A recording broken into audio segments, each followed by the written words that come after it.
encourage you to make cheese at home. I'm Marianne.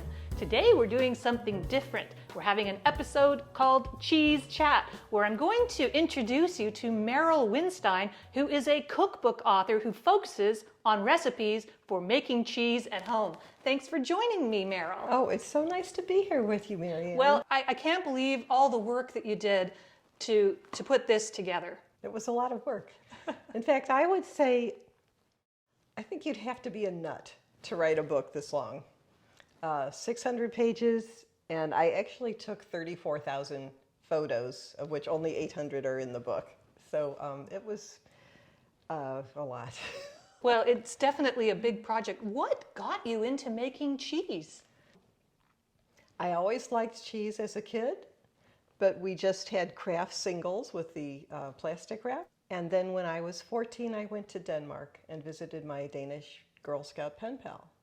They had the most delicious cheese at her house.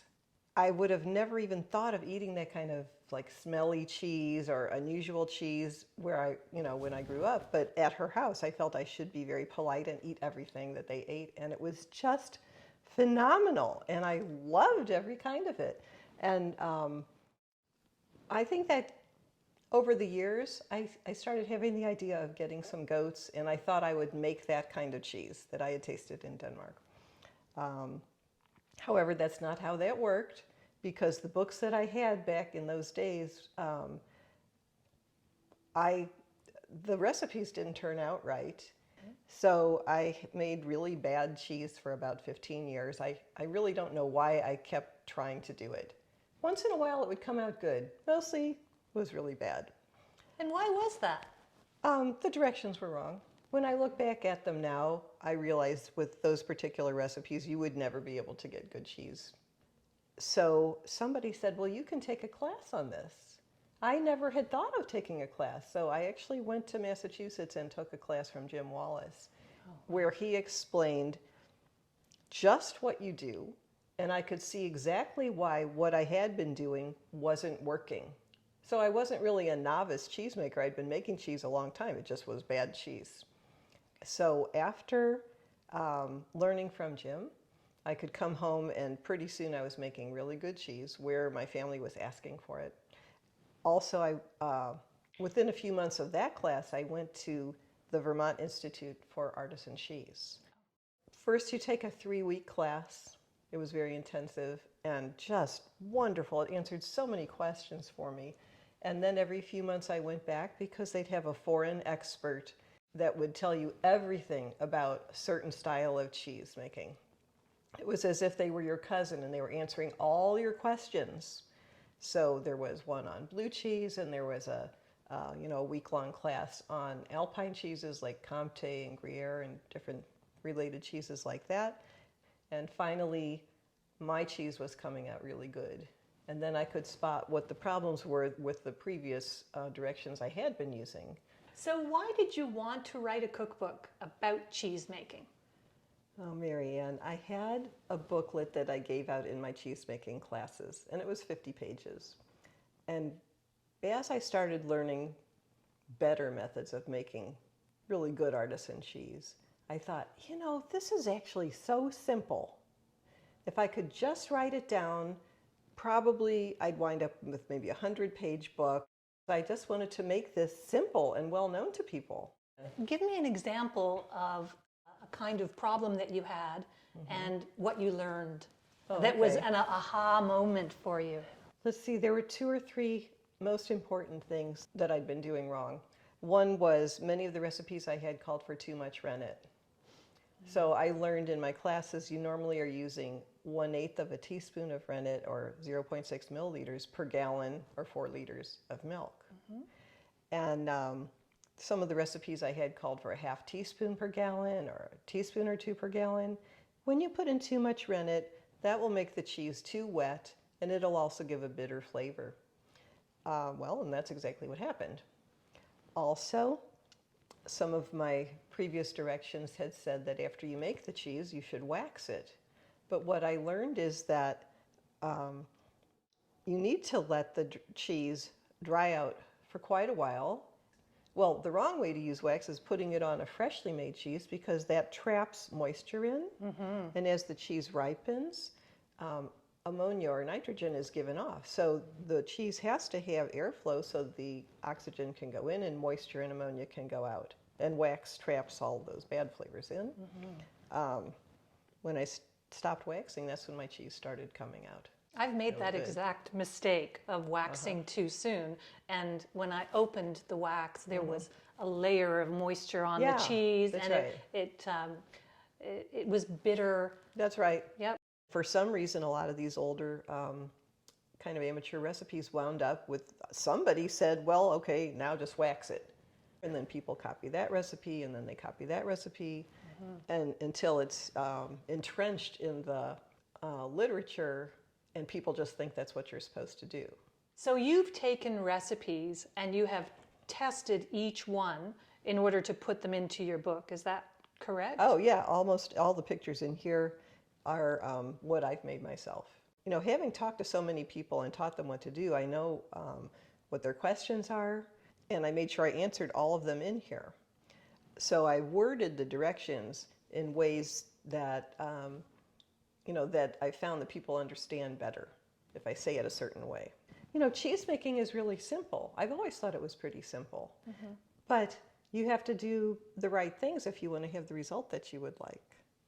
So I wanted to write it down in a way that would be simple enough, but still talking about the professional and traditional methods that give you the best flavors. So tell me about the range of cheeses that are covered in these books. Is it just for beginners, or is it for advanced cheesemakers too? Well, if you were making good cheese, you'd be doing pretty much what's in here. But people who are artisan cheesemakers at a plant, they might have a few things to learn here. Mostly, they probably already know this. What I'm doing in my mind was presenting those methods to people who don't have that information. Like they didn't go to a class, or they're not going to go to a class, or they had information that wasn't so good. Now they can read the real methods, they're pinned down, they're in print, they can't escape anymore. All the information is there in a complete but really simple to understand way. And that's so important, especially for beginner home cheesemakers. So let me ask you, let's say there's someone watching and they're a beginner home cheesemaker. What recipe would you say would be a great first recipe to try from your book? I think that feta style cheese is pretty simple and hard to make it turn out wrong. The way my book is, anybody can start with any recipe. Each recipe has all the directions you need to make that one. If you want to start with cheddar, you can start with cheddar. Because it's not hard, but it does mean you have to follow each direction. I wouldn't advise anyone to start with a blue cheese, though. You can. You can. Okay. Yeah, if you're a careful reader, you can. Okay. So do you think people can make cheese at home which is as good as what they can get in the store or at a cheese shop? Absolutely. That's what these recipes are. But it does take care. So it's not that it's hard to do, but there are a lot of steps. You do actually have to do all those steps. If you don't do them, then you can expect that certain results will happen, which may not be the result you wanted. Whenever I make cheese, I'm always really excited on the first day, the make day. And then the hard part for me is the aftercare. So do you talk about the aftercare or the affinage steps in your book as well? Yes, I do. There are 14 different ways or so, maybe 15, that I describe on how you can treat the outside of the cheese while it's ripening. So what I'm trying to convey to people is like you start with the milk and get the curds. That's one certain kind of technique you would do. And then once you've got the cheese either pressed or it's been drained, then you treat the outside. So that's another whole step. You could take a certain method for making the curds, and then you could finish the outside in different ways. Like you can, if you make something that's going to be like feta, it's just about the same as making camembert. It's very similar to making blue cheese. So you can make any of those in the one pot. And then if you were to salt it heavily, the finished cheese, that would become feta. The salt would pull out the moisture, so it would become a dry cheese. If you make the soft, fresh curds that will turn into camembert, you would ripen it with white mold on the outside. That'll become a camembert. But it started off pretty much the same as feta. If you were going to make blue cheese, you make pretty much the same kind of curds. And then you let it ripen with blue molds growing in it, and that'll turn it into blue cheese. So you get an understanding of what am I doing to make the milk into the curds? What am I choosing to use for the outer surface? You can make an outer surface with no molds at all, but it's still natural. It's a salt rub surface or brushed. You know, there are all kinds of choices. So what do you say to people who might think, ooh, molds, I don't want to have anything to do with that? How is someone supposed to know if it's a good mold growing on a cheese or a bad mold? Well, a lot of people don't like a taste of mold at all. And that's okay, because when you know the methods that you're using, you can ripen a cheese with no molds on the outside at all, but it's still a natural mold-free cheese. You can choose to do that. If you're following the right directions for creating the cheese, then it's going to attract particular kinds of molds that are right for that cheese, and they grow in an orderly progression. So sometimes you can see somebody's cheese, and I just look at it, and it's got gooey, I don't know, something that looks wrong to me. And so I know already that they used a recipe that created the environment that something wrong is growing on it. But if by following the methods that are actually good methods, you'll get the right kinds of molds growing on there. I'm always fascinated when I see footage of professional cheese-making plants, and you see the cheeses stacked in their affinage chambers as they age, and some of them, for example, cheddars, which are cloth bound, and they're just covered with fungus, and you think, oh, that's disgusting. or blue cheeses, which are covered in molds, but they're supposed to be there, and sometimes they're scraped away, and you have this gorgeous cheese underneath. But it's really something that you have to accept, that having molds on cheese is a part of cheese making. Well, actually, for a lot of cheeses, it is. There are molds on the outside, or bacteria. Different kinds of cheeses have different organisms growing on the outside.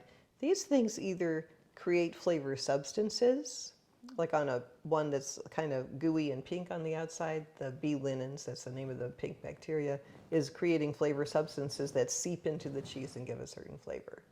And they also help keep the cheese moist. Or other molds and bacteria make enzymes, which are they're natural chemicals from the molds and bacteria, and those will help to cut the proteins apart in the cheese, so that creates certain flavors. As it ages? Yeah, as it ripens. Okay. But if you were to make the cheese without that on the outside, that tastes good too, because then you have like a nutty, dry, brushed rind, and it won't have the flavor that you would have if you let mold grow on the outside.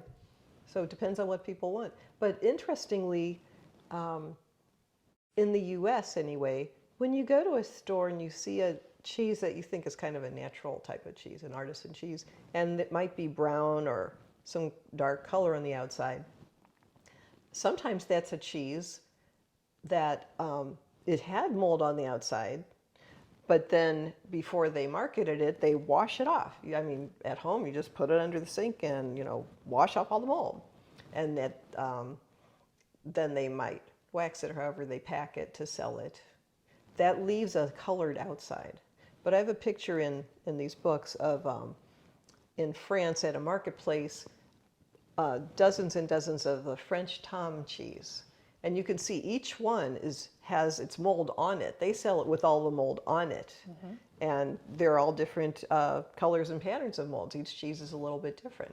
They just leave it on because I guess, people know that's what's done with cheese. Well, it has been great talking about cheese making with you, Merryl, and I congratulate you on this fantastic endeavor of putting together so many recipes. If people want to order the book, I will put a link to your website in the video description below, so you can go directly there and order the book. And I encourage you to do so, because there's just so much information in here that anyone from a beginner cheesemaker to someone who's advanced can get a lot out of this great project that you've done. So thank you very much for joining me on Cheese Chat, Merrill. Thank you. It's really been fun. And if you enjoyed this video, please click the like button below and make sure to click subscribe and the bell so you can see my videos in the future. For Cheese Chat on Give Cheese a Chance, I'm Marianne. This is Merrill. Happy cheese making.